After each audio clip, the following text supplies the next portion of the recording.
Hey guys, John Loxley here, back with our Subnautica walkthrough. Let's dive in. Right, so last time I think I mentioned that I think I mentioned the map was a 2,000 meter or 2,000 kilometer by 2,000 kilometer. No, I'm sorry, 2,000 meter by 2,000 meter square. It's actually 4,000 meters. It extends 2,000 meters out from the center, the 0 point of the map. So that's my one correction. That's my one correction for now. I'm sure I'll. I am. Whoa. Okay. Pod's repaired, guys. I don't know if you saw that. Right on. Okay, so saving in the pod is a little bit glitchy, I guess. Where are we at now? It is daytime.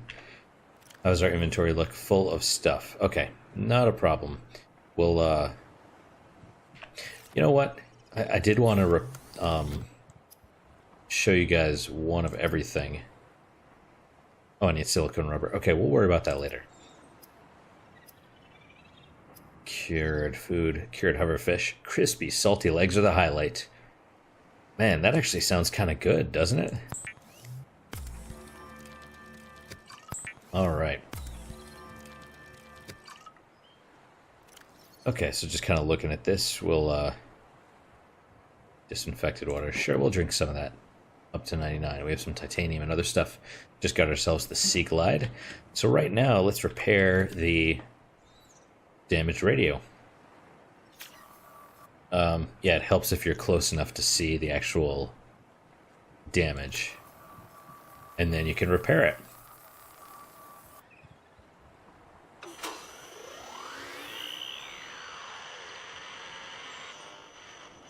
Radio online. Broadcasting emergency distress signal. Right, so if you automatically click on that, you get the message that you get the first message mixed with that broadcasting emergency distress signal thing. And if you listen,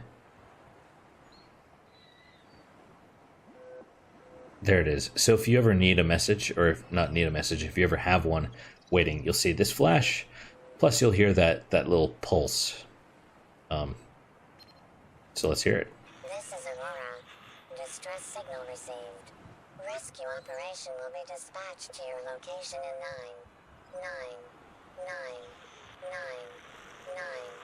hours. Continue to monitor for emergency transmissions from other life pods. Right. Okay, so we only have that first message at the moment. We have 2 medical kits. That's fine for now.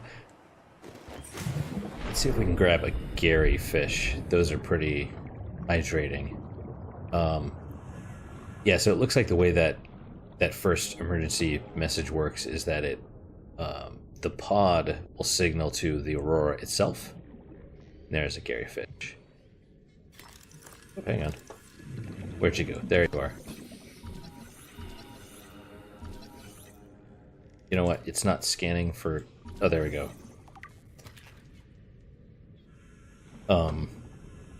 Yeah, so the pod radios the Aurora itself and is like, hey, I'm in trouble. But of course the Aurora is not in any shape to be sending out a rescue party. So right now you basically just kind of, we're Lifepod 5. Just kind of chill out and, for the moment, just kind of wait until you get the next radio and continue surviving, continue working on building. That was probably in the water, even though it looked like it wasn't. Continue, finding resources and stuff like that. I want to say my first playthrough took me a long time to actually get the radio fixed, just because I couldn't find cave sulfur for whatever reason. And then all the stuff you make.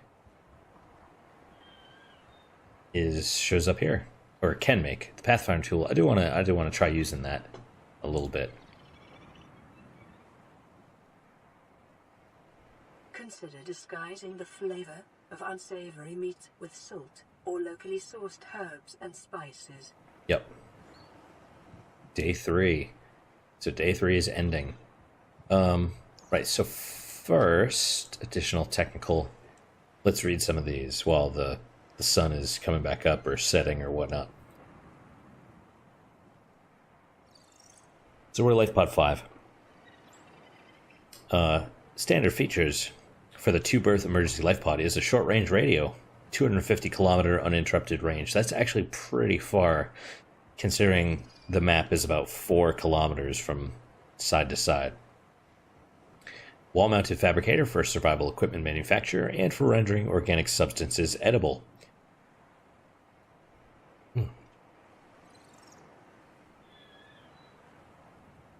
Excuse me. Right, medical kit fabricator, onboard air brake and flotation devices for land, sea, or space recovery. In this case, we're kind of lucky. We're actually the only survivor. And as you'll see, it would have been nice actually to see some more intact life pods, but they're all destroyed. You know, it would have been neat to actually find some ones that weren't destroyed, and then you're like, you know, you get someone's PDA and they're like, hey, I left, I'm going out to get food, I'll be back shortly, and they never come back. You know, that would have been kind of neat, but I understand you don't want to wait around waiting for them and all that stuff. So solar power cells ×3, and emergency exits in the floor and the roof. Standard provisions: 2 all-environment protection suits, 2 ready-to-drink, 2 ready-to-eat nutrient blocks. Warning. Local radiation readings suggest the Aurora's drive core has reached critical state. Quantum detonation will occur within 2 hours. Yeah, it's not good. 2 drinking water provisions, emergency medkit, emergency flares, and some life pods may be equipped with different supplies such as radiation suits and replacement parts. Board the right life pod for the right situation. That's not helpful. Okay, your standard environmental protection suit, which is what they're wearing, and the fins actually look like they're enclosed in the boots. So they're boots, and then when you get in the water, they become fins. The Altera AEP suit, a single solution for a universe of infinite danger. Kind of sounds like the... what's the one from Half-Life? HEV? Something like that? I don't remember. You are currently wearing the AP suit, a hermetically sealed personal environment designed to withstand the most extreme conditions in the known universe. Onboard temperature and hydration regulation, compatible with a range of attachments, slimline build for maximum freedom of movement, biometric sensors, contextual heads-up display. Trying to do the announcer voice. I don't know how it works out. Leave me a comment telling me I suck in the or if I'm good, you know, either way, whatever. AAP suits should always be equipped before Lifepod launch in case of hull breach. Yeah, that's smart. Smart. So there's the Aurora. They have a little radiation symbol to let you know that you know, radiation. It's actually got a nuclear powered drive, which will affect us here soon. Ship class, Altera Long Range Capital Ship. Mission, Ariadne Arm Phase Gate Installation, 3-year operation time. Crew, Command Team, 23. Engineering Team, 85. Support Crew, 40. Passengers, 9. Status, sustained heavy damage in orbit of Planet 4546 Bravo. Cause, unknown. Evacuation data, unavailable. Engineering... Congratulations, survivor. You have exceeded your weekly exercise quotient by 500%. Data indicates that swimming was your favorite activity. Be sure to vary your routine for uniform muscle development. I love those little slice of life things. Engineering, Dark Matter Ion Drive Core V8. Manned Robotics Suite, Advanced Scanner Suite, Long Range Communications Relay, 0.25 cubic kilometer storage for phase gate apparatus. Habitat sections. Accommodation for 150 people. Multiple canteens serving healthy, fresh, and rehydrated food. And leisure facilities, including VR suite and virtual cinema. That's our survival package.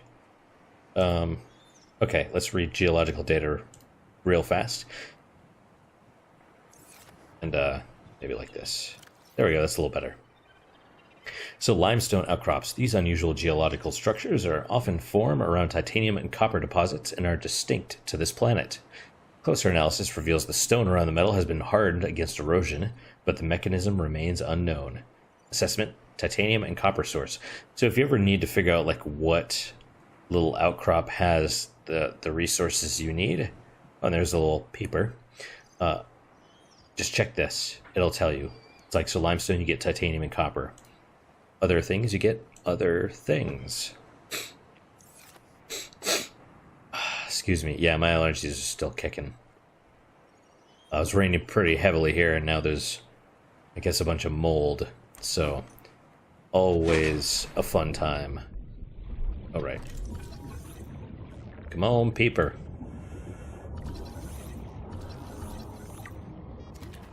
And get in my belly. And we'll get a Gary fish. I know a Gary in real life.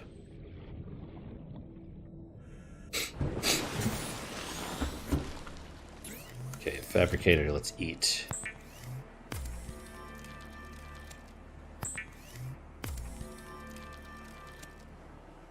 So you notice the radio still hasn't really done anything. And we'll do a boomerang too.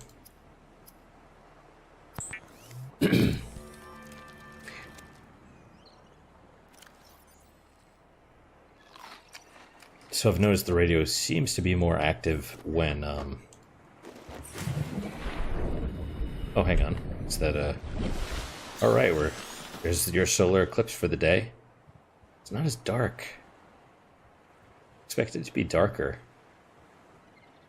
There's times where it's like, it gets super dark. It didn't this time for whatever reason, and the horizon glows. It just glows blue. Maybe because the sun's up here. But this game is gorgeous. I mean, look at that. Like the planet was mostly, or whatever this thing is, Silenestry or whatever. What's the red moon in Dragonlance? Oh, here we go. We have another radio signal.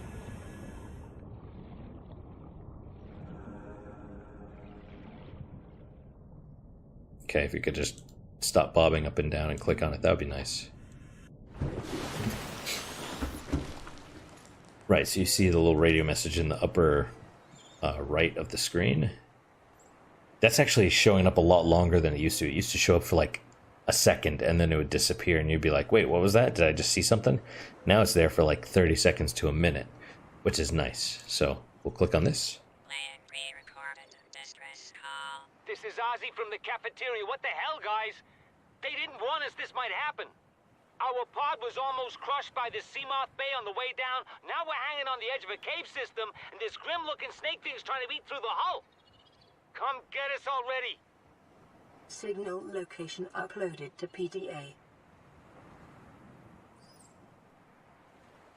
So we have the first of our kind of little breadcrumbs. Right, so you look around, and there it is. Lifepod 17, 100 meters, that's the depth. So it's 100 meters down, straight into your cave system, under attack. And it's 470 meters away. We'll leave it blue for now. In the meantime... Right, what's our goal? We have our stuff. So we need to be making a habitat builder.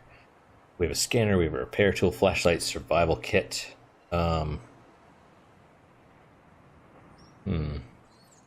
Laser cutter, we don't know. Mobile vehicle bay, we don't know.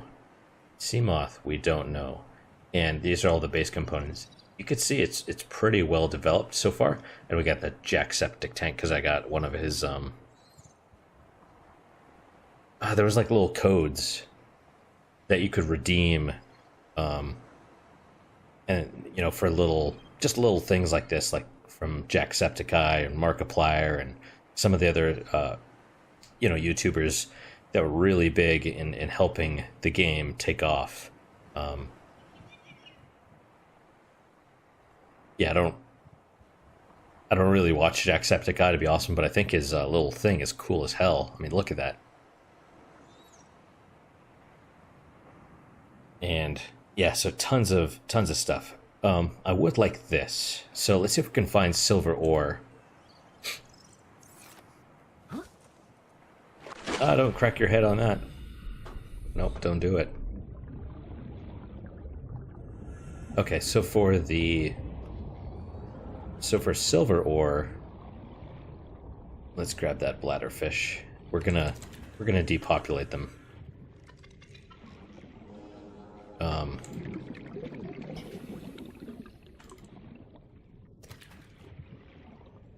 Right, so you could go there, and we will, I think. Actually, we should. But in the meantime, let's see if we can find some silver so we can get a better tank. Okay, so we're in the kelp forest. This is where you start to find sandstone and well, I mean, you know, you find other stuff, but mostly sandstone is what you're gonna find in here. Sea glad fragment, fine.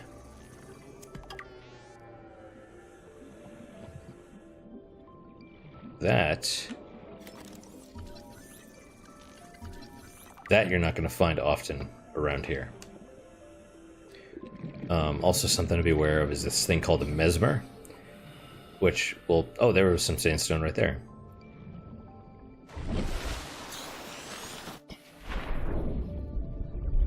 So there's a stalker right there, and they actually eat the fish as well.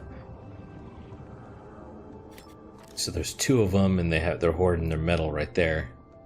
So just, you know, be careful. And if you do have something equipped, you could just... There we go. That was gold. You can just, like, whack it. Whack the outcrop, whether it's limestone or sandstone or what have you.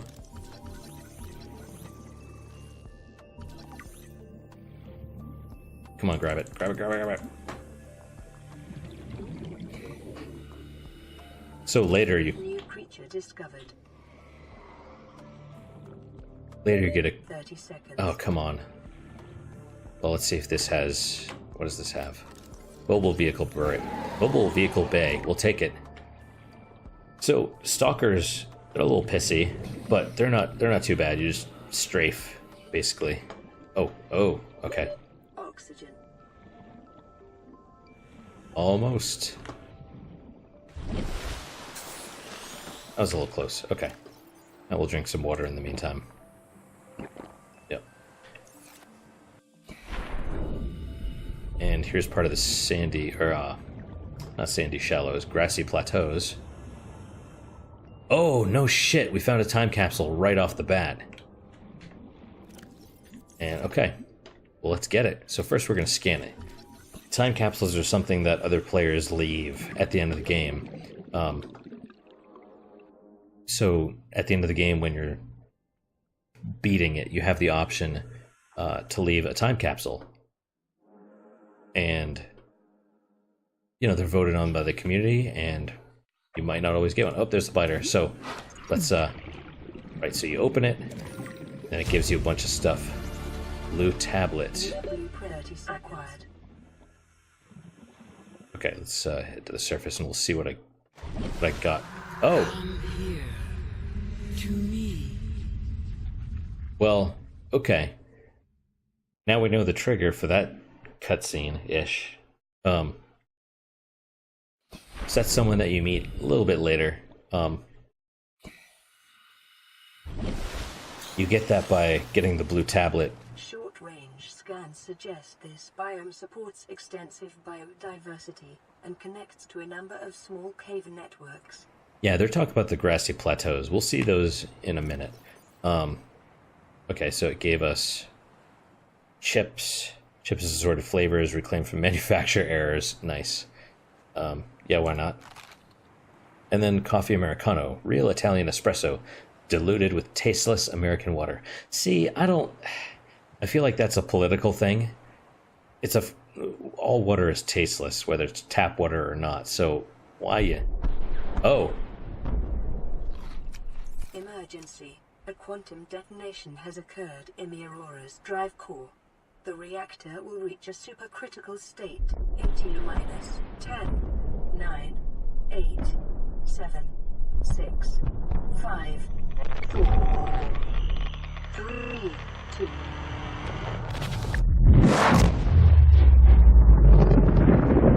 yeah, that's bad.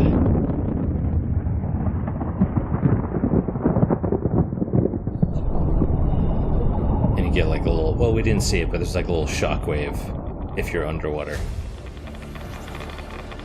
New blueprint acquired.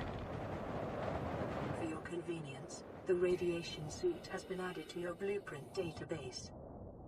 All right. So, yep, it's day 4. The Aurora exploded. The front part is no longer there, and it's wreckage. But now there's a radiation zone around it, which you'll take damage if you go into it without the radiation suit. So thankfully they gave that to you. Oh, we got to look at the time capsule. Right, so I got chips, which I ate. I got coffee, which I also ate. I think it gave me these ion cubes, which you don't need at this part of the game. Blue tablet and a purple tablet. The blue tablet, and the reason that I got that little cutscene is this unlocks the final area of the game. Purple tablet unlocks the first alien area of the game.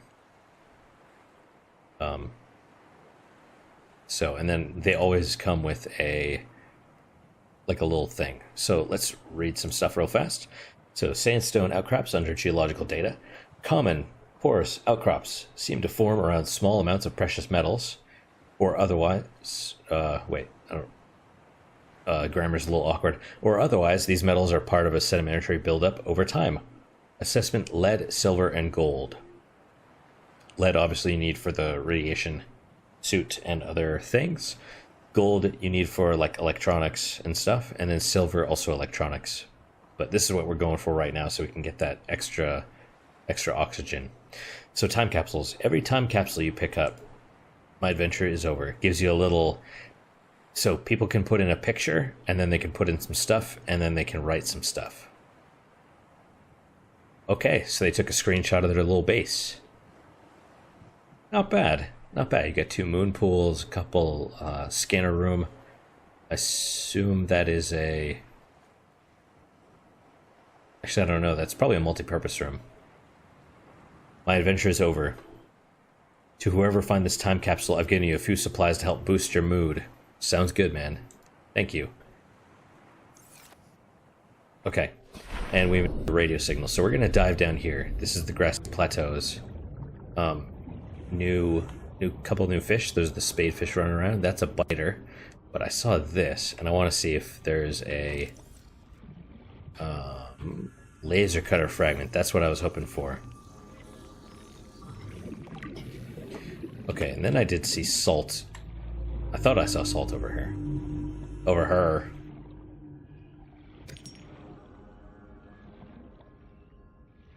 Okay, more quartz. Another little thing. Another little cargo box. Come on. Nothing. That's not the same one I scanned, was it? Really? Did I get turned around that quickly? 30 seconds. Yes I did. Alright. Okay. We now have oxygen. So we have a radio signal. That's good. So you get kind of turned around pretty easily. Our pod is over that way. We're heading probably like... So you start in the middle. The Aurora is in the east. So we're probably heading southwest. And that was cool. It was cool to find a time capsule, like, immediately, even if it doesn't, I mean, it didn't really give me anything helpful right off the bat. Which is okay, I'll take it. I can't use the stuff just yet, but it's fine. Okay, here we go. So there's a sand shark. You start to see some more predators. Sand sharks are the big one in this grassy plateau. And that bellowing that you hear, that's the reefback, which is kind of like whales almost. And that's that right there. General rule, if you hear a reefback, you know you're safe. It's not a permanent rule. It's not like you're safe from everything, but generally speaking, it means there's no reefers around, or you know, if you get near them, some of the more aggressive predators typically leave you alone. I say typically because it's not all the time.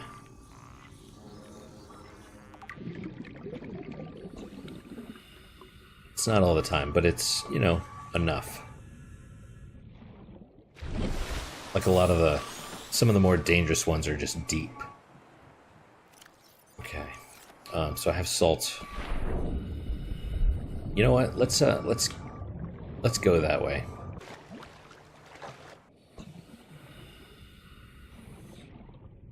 And yes, I realize I'm just swimming. There's a sand shark. So it's sand sharks are kind of cool. Scans show a nearby cave entrance, depth 90 meters, leading to an unknown environmental biome. Yeah, that environmental biome is the jelly shroom caves. Don't attack me, please. Whoa there. It doesn't like me very much, but, you know, that's fine.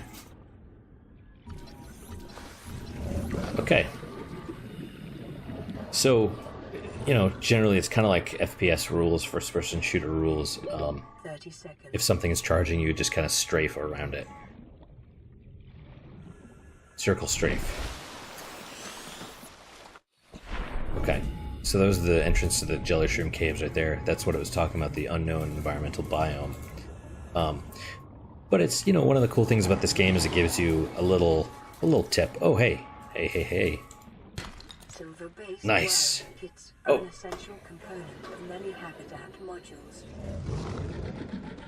Yep. Okay, we're gonna scan this. So there are fragments everywhere. Integrating new PDA data. So it says the scanner room fragment or blueprint was unlocked. It just adds it to your database. It's not fully unlocked yet. You needed another, you know, two or three pieces, but it's not hard to get.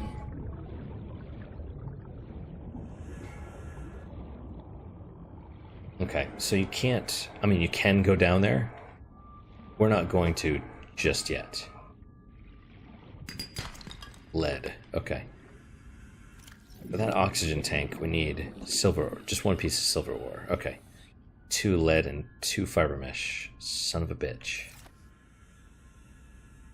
Okay. I kind of... Oh, those little guys are just floating there. That's because they're supposed to be attached to a rock, but I guess the rock didn't load. Like that one. So yeah. Whoops. 30 seconds. Oh, and you can see the sparks over there of the that wreck is huge. So there's a big wreck in the distance. The Seamoth Bay they mentioned. Yeah, I just wanted to show the cloud again real fast. You guys probably didn't see it because you didn't know what I was doing. But there you go. And, you know, of course, all these things are worth checking out. All the little signals, all the life pods. Because they always have something cool near them. Or at the very least, have a PDA. Like just some kind of little story thing. Okay, and we got a little bit of Seamoth stuff.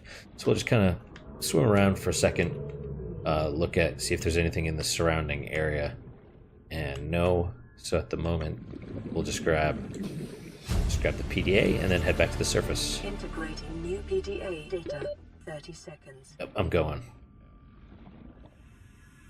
See, oh, there's a reef back. There's usually a couple of them in the area, and that you can't really appreciate the size from this distance, but it's big. It's probably multiple stories tall. We have some salt. What I'd like to do is grab some more salt before I head back.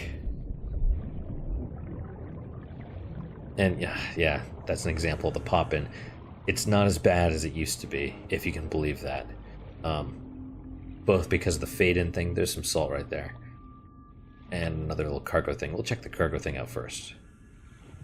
Yeah, the pop. 100 meters. Yep, and that's a problem. Efficiency decreased. That's a problem.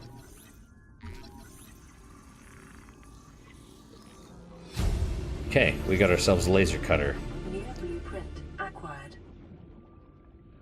Yep, and so I don't. 30 seconds. Yep, I should be able to make it.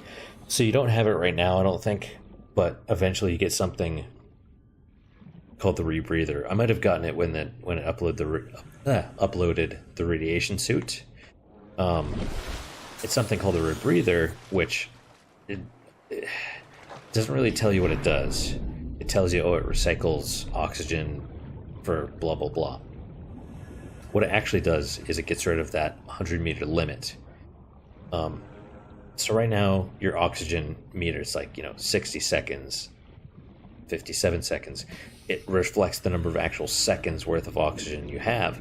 Under 100 meters, I think your usage is doubled or more. These are rough estimates just from what I've seen. So basically your oxygen consumption is doubled, and I think under 200 meters it's tripled. So if you have 60 seconds, it really works out to be like 20 under 200 meters. So that's not a lot of time. You would think it would be, but it really isn't. And we're gonna need some more. Well, I have salt. Let's get some coral. That's the whole point of grabbing the salt, is you can just hack that and get some coral. Now, normally, I think these tubes are the only things that stay. And other plants that you hack, they're gone. Like the creep vine, for example, it's just gone. They'll regrow, and like stuff like this. The table coral, that stuff regrows over time. It respawns just like all of the resources. It used to not. Come on, man. There we go. Just scan. There we go. Rabbit ray. Boom. Yeah, the resources and stuff used to not respawn, which was kind of interesting. Because you'd use a bunch of metal and stuff, and then you'd be like, well, crap, where's everything? And with the fish, I think it was the same thing. What the hell was that? Was that a peeper? Well, anyway. Okay, so our little radio thing is going off. Let's make salt first. And, we'll actually make water out of the bladderfish. Because I have enough stuff that I can make the oxygen tank. And I know this is going to sound a little weird. You have to unequip this in order for it to be counted. Like, you can't just be wearing it and have it be like, oh yeah, you've got one of those. It's like, nope, we don't know what that is. Let's cook some stuff. Hoopfish, never eat the antenna. We'll read about that. And then we'll do the peeper too, because peeper's 32, 23. Bam, so 118, 93. So we're basically topped off. But let's create some bleach.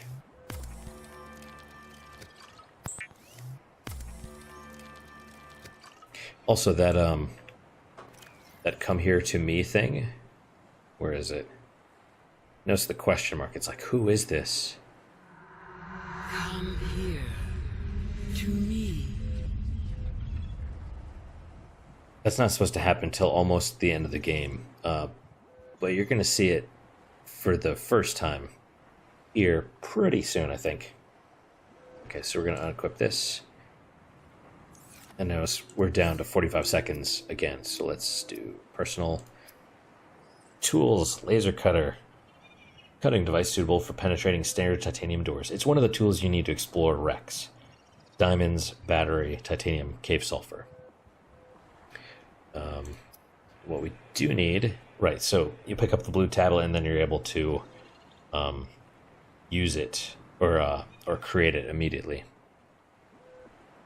Radiation suit. Only have one lead, only have one fiber mesh. We'll work on that. A capacity O2 tank, let's make this. So you can already tell it's different. And then now, instead of going from 45 to 75, now I have 135. So that's a pretty good leap. It's 90 seconds of oxygen instead of 30. Okay, let's play the radio. Receiving pre-recorded distress call laying back. This is Lifepod 3, uploading our coordinates. We're plugging some holes in our emergency sea glide, so if we're late for the rendezvous, don't panic. Also, don't go home without us. Seriously. 3 out. Signal location uploaded to PDA. Nice. In the meantime, I'm gonna stick those things in there, and yeah, you can actually scan those. I could just drop them and scan them, and then pick them back up, but let's not do that just yet, because it would be kind of ruining the playthrough, basically. So we now have Lifepod 3's coordinates, which is that way. Okay, that makes sense, because that's to the northeast, northwest. And right, so you just kind of, at this point, maybe you've found sea glide parts. Maybe you haven't. I think that's salt. Okay. Maybe you found sea glide parts, maybe you haven't, but that'll give you a sea glide part or two right around it. And what do you... Nothing. Okay, well, I don't need that at the moment.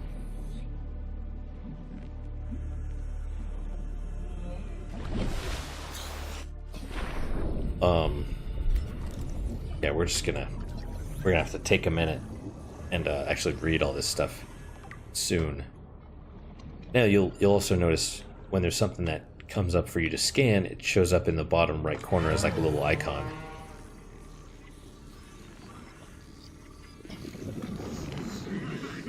Yep, and these things themselves aren't too... they don't really do anything to you. Oh, I gotta scan a boomerang still? Well, okay.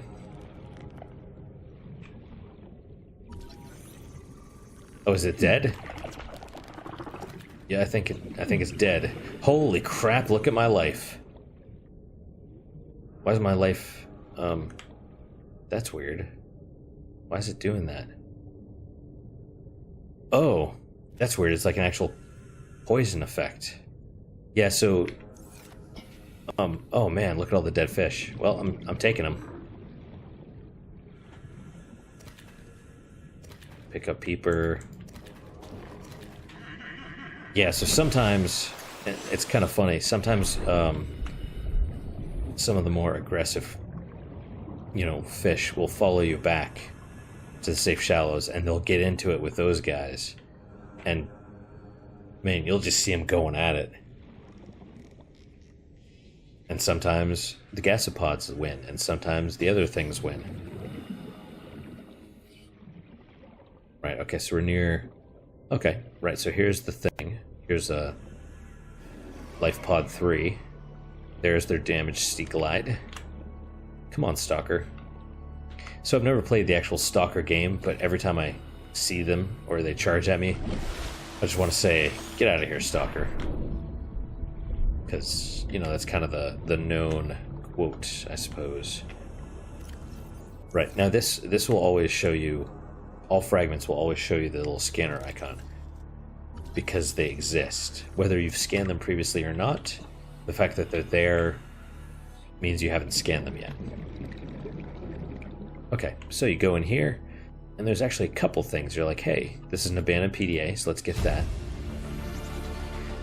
And then it has, most of these life pods have a data box, which gives you a blueprint.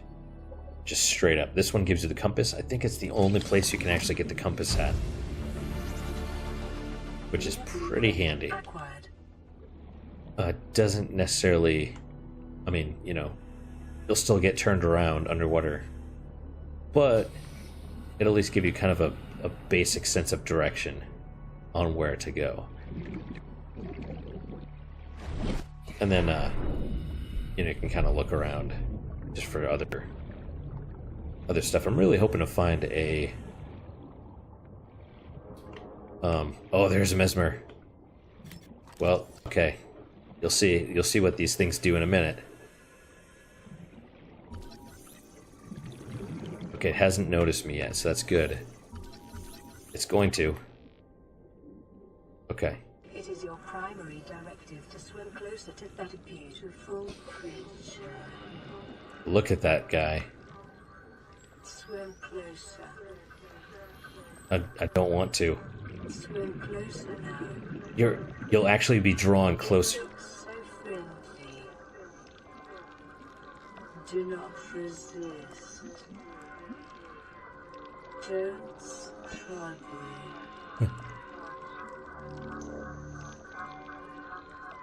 Go close.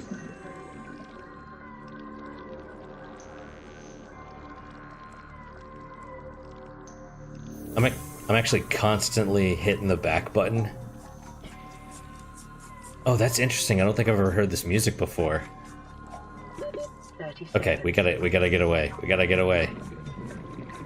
Basically, just hold back until you get out of its range, and then the great thing is you'll see it do that to other fish. Like so, it'll draw in other fish, and you won't see the Mesmer effect. And I noticed this on the way up. You'll see it do it to other fish, and the fish will like be drawn closer and closer to it, and then it'll just bite them and kill them. Acquired. So yeah, the Mesmer is kind of cool. Detecting increased foreign bacteria levels in the water. Yep. Performing a self-scan is advised. Right, so we got the mobile vehicle bay blueprint unlocked, and I'm not 100% on what the triggers are for the different story points, but I believe that's one of them. Which is why it's like, hey, you might want to do a self-scan, which, okay, let's do that. Self-scan complete. Vital signs normal. Detecting trace amounts of foreign bacteria. Continuing to monitor. Right, so you'll notice that in addition to... Oh, that's another piece of the mobile vehicle bay. Let's do it. We also got a radio message as soon as we did that. And you could just see some wreckage over this way. Here's a cargo box that is open, but it's full of sand, so you're not going to find anything in it. This one has a sea lied fragment, which, whatever, we'll take. But there's also a trash can right here, which is pretty handy. It actually works if you want to dispose of anything, like Acquired. so if you spend the titanium to make a fire extinguisher and you use it and it runs out of fuel, instead of just leaving it lying around, you can actually dispose of it, because you can't, unfortunately. It would be nice if you could reclaim the titanium, but you can't. Okay, and this beacon fragment. Probably one of the handiest things in the game. Okay, and is that all for this little area's wreckage? You'll notice how bright the actual flashlight is. You'll also notice how much power it's consuming.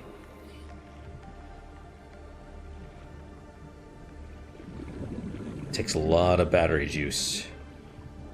And I think that's it. Maybe this has something. And another sea glide fragment, but that's fine. We'll get it. We are going to need the titanium. Oh, I don't know why I equipped that, but whatevs.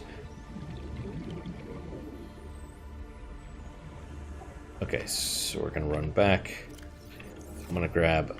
Wait. Oh yeah. I've never scanned the metal salvage. I'm gonna grab these guys, bladderfish. They will repopulate eventually. All creatures and stuff have a set like respawn time. It just might take a while. You know, usually you're off doing something in some other area, and then you go back, and then you're like, oh hey, some of the fish are back. I don't count it or anything, but it looks to be like a certain number for every length of time or whatnot. They're not gone forever, which is good. You can't, but it's also good that they do go away, because you can't exclusively rely on the bladderfish. That would just be kind of, maybe a little bit silly. Right, hoopfish. This fish actually tastes like fish. I love the little things. Tough but flavorsome, and dehydrating but keeps well. That's kind of all of them. The only flavor is salt. Reminiscent of jerky. You never want to eat bladderfish. I mean, you can, but why? Preserved, whatever. Preserved in salt, a healthy and nutritious meal. Okay, so let's, for now, we'll go with a hoopfish, or, boomerang. Right, we have a few of them, because remember, they were all dead. And even though they're rotting, as soon as you cook them, bam.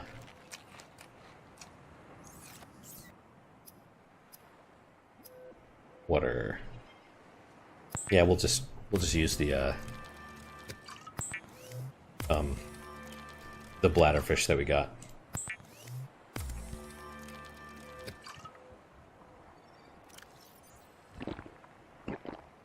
Okay, plenty of those. You know what, since we're here, let's make ourselves an ingot, because we have a lot of titanium. Not enough for another one, though. We'll stick it in here for now. That's the wrong thing. Ingot, there we go. Okay. So, we've hit... Go to the beacon manager.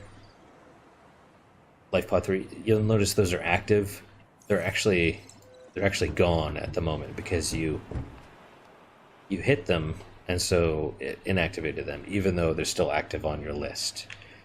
I don't know why that is. We'll just turn those off. If you want to, you can turn it back on, and then see it's back. This is handy, like, because you're like, oh, Lifepod 17, that's the one that had the cave system nearby. I want to explore that, but for now we'll turn that off. You can also, you can also change the colors. So let's head in. Jeez, we're at 48 minutes of recording already. That's kind of crazy. Yeah, we'll do the last this radio message. This is Avery Quinn of Trading Ship Sunbeam. There it is. Aurora, do you read? Over. Nothing but vacuum. These Altera ships. They run low on engine grease, send an SOS. You offer to help, they don't pick up. Aurora, I'm out on the far side of the system. It's going to take more than a week to reach your position. Do you still need our assistance? Over. I'll try them again tomorrow. Damn charter's going to have us blowing our credits running errands for Altera. See what the long-range scans pick up in the meantime.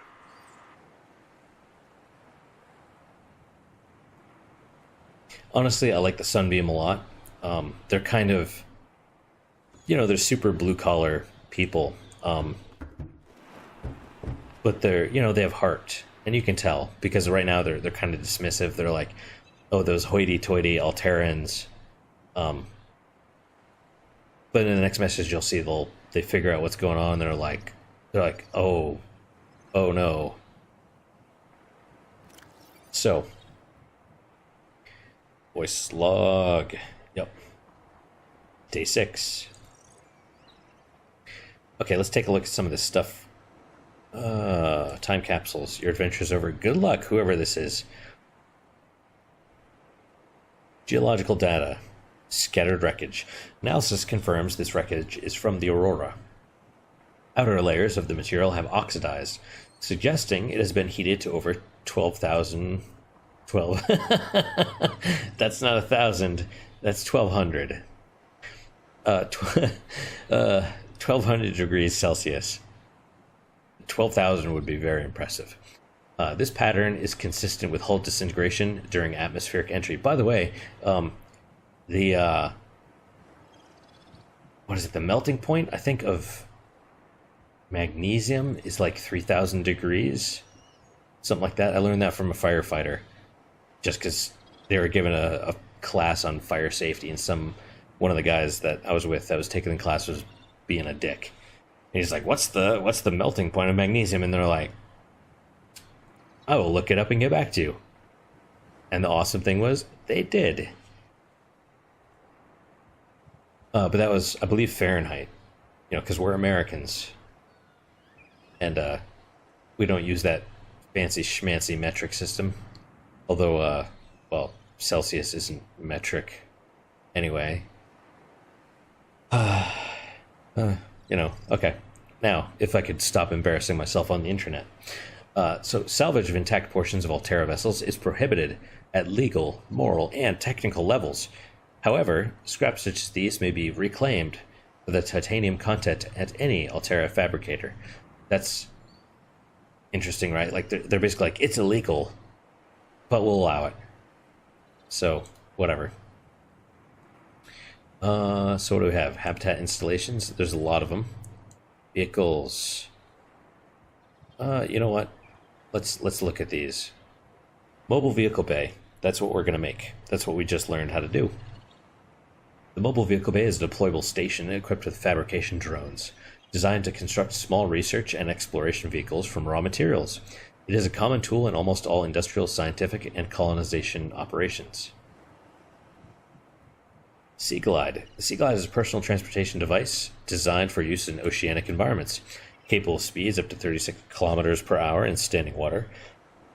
Displays basic topographical data for aid in charting cave systems. Replaceable battery. Keep fingers clear of propeller. That's not really a feature, but we'll take it. Sea Glide. Anything that moves faster underwater is probably trying to eat you. They are not wrong. Especially in this case. Especially on this planet. Seamoth. So we can't build this yet, but it unlocks the databank entry, which is handy. So the Seamoth is a one-person vehicle with an independent, replaceable power cell. See, power cells for vehicles. Fitted in the rear and a fully customizable design. Now, if you do need to replace your power cell for your Seamoth, it's actually in the back. You just get out of it and go, and it's like slotted right under the exhaust or whatever that is. Yeah, they don't. It's not super obvious, but whatever, it's fine. So, low-power multi-directional thrusters enable it to function equally well in sea or space environments. Most long-range vessels can carry at least 2 vehicles of this class to facilitate the exploration and exploitation of small astronomical bodies. However, they can also be fabricated at a standard mobile vehicle bay. Right, so the Aurora mission was to construct a phase gate, like a jump gate. You know, so it went on normal engines, I suppose, out to some location, and then it's going to build a phase gate so that people can just jump. Our character Riley is an engineer. I don't know if I've said that yet. I don't think it doesn't come out and make it totally clear, but it will. It'll hint at it. Once we get more things. So the rating: top speed 13 meters per second, acceleration 5 meters per second. So per second squared. Distance per power cell 10 kilometers. Crush depth 200 meters below sea level. You can upgrade that. Upgrade module slots 4. Dimensions 3 meters by 1.5 meters by 1 meter. Persons 1.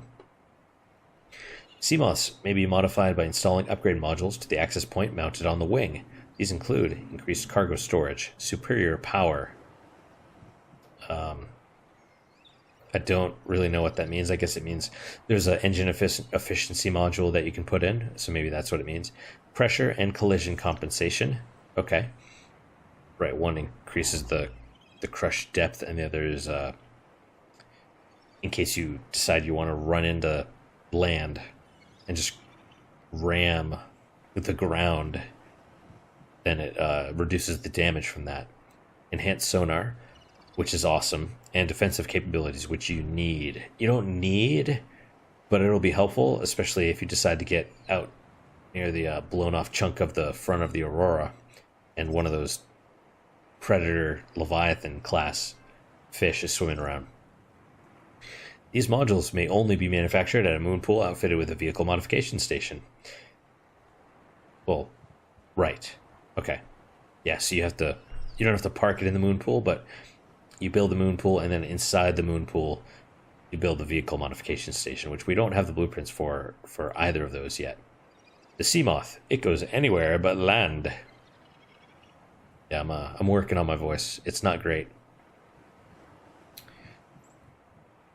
It's not great. Okay, let's eat more stuff. And I think we're gonna stop here for today. I'm just gonna eat some dead fish, and then we'll be good.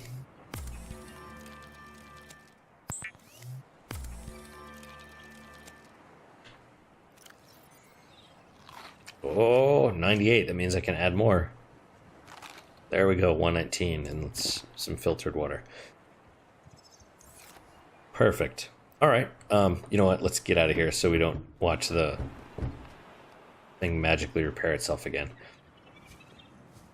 So we'll stop here for now. Looking at the wreckage of the Aurora. So, guys, thank you. Thank you for spending your time with me today. Thanks for your time. Thanks for your attention. I really do. I really, really appreciate it. Any feedback you guys have, please let me know. I'm always eager to hear what you guys have to say in the comments. Any other suggestions? I want to hear them as well. But that's basically it, guys. I'm having a lot of fun doing this Subnautica walkthrough. You know, like I said, I think I had 150 hours when I first started. And by the end of this walkthrough, I'm going to have more. So that's good. I mean, the game is great. If you haven't played it, I recommend it. I highly recommend it. Seriously. Stop watching this walkthrough because it'll spoil it, and go get it and play it. But that's basically it, guys. I hope to see you guys next time. Thanks again. Take care.